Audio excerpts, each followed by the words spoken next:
IMF वफ्द के दौरे से पहले हुकूमत ने बजट खसारा पूरा करने के लिए 200 से 600 अरब रुपए तक के इजाफी टैक्स लगाने की तैयारी कर ली।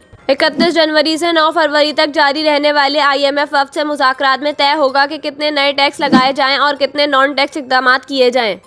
बजट में ऐलान करदा फैसलों के मुताबिक बजट खसारा 4.9% और प्राइमरी खसारा JDP का 0.2% रखने का वादा पूरा किया जाए। बरामदी शुबे को 110 अरब रुपए का इस्तिस्ना खत्म किया जाए। FBR की तरफ से 7,470 रुपए टैक्स वसूलियों का हदफ हर हाल में पूरा किया जाए।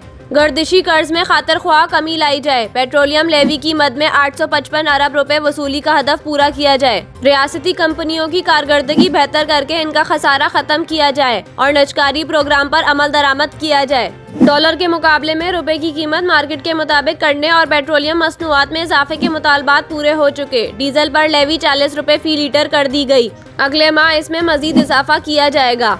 हुकूमत की दरख्वास्त पर 31 जनवरी से शुरू होने वाले IMF वफ्द के दौरे के दौरान तय होगा कि किस हद तक इन पर अमल दरामद होगा।